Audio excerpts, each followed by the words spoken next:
Hi, I'm Mary Kopczynski, the CEO of RegAlytics, and I'm here to give you an update on this week's 28,093 regulatory alerts.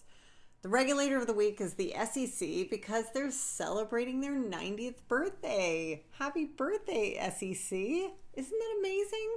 If you think about it, it makes sense. The SEC was created after the stock market crash of 1929 that sent the world into a Great Depression.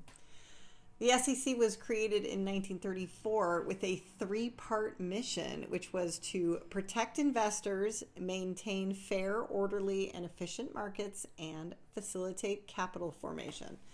Not much has changed about the mission, and you can see those exact words in many SEC speeches, enforcement actions, and rules.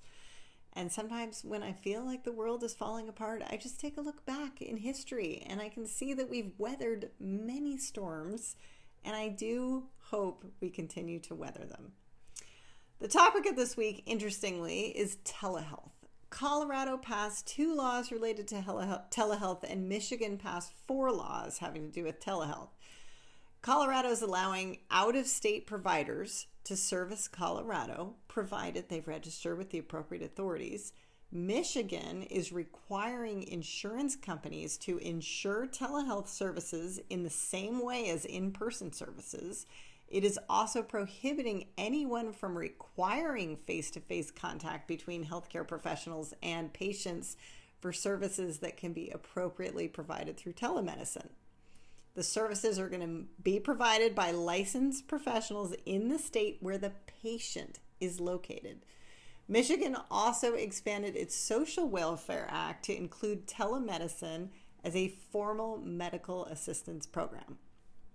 What else?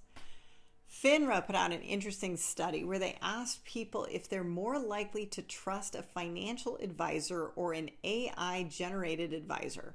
Not surprisingly, people still prefer humans, but we'll see how long that lasts. Meanwhile, the study is interesting because it does give us a baseline, and it will be fascinating to see how the trust in these technologies change.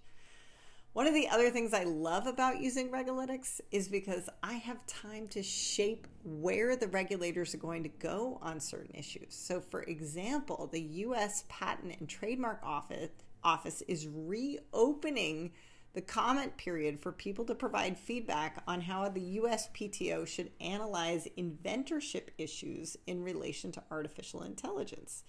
The original comment period ended last month, but they reopened it, and now you have until June 20th. So maybe you should take a look and see what you think and say something rather than complain about it after the fact. Similarly, Treasury is seeking comments on the uses, opportunities, and risks of artificial intelligence in the financial services sector.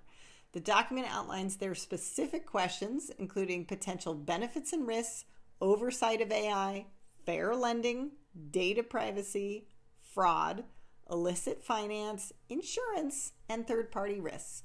You have about 2 more months on this one. And I don't have a precise date yet because I actually filmed these videos on Tuesday, which I call TV Tuesday. And this particular report is not coming out until Wednesday, which is tomorrow for me, but today for you.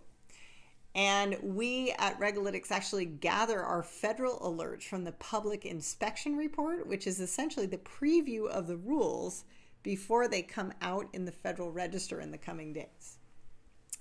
Last item I'll mention is that Elon Musk is building a new AI supercomputer in Memphis, Tennessee, which is the largest single investment in the city's history. And that's it this week for RegAlytics. We have the global supply chain of the world's regulatory alerts in one very easy to use place. If you need a solution for anything related to regulation, give us a call.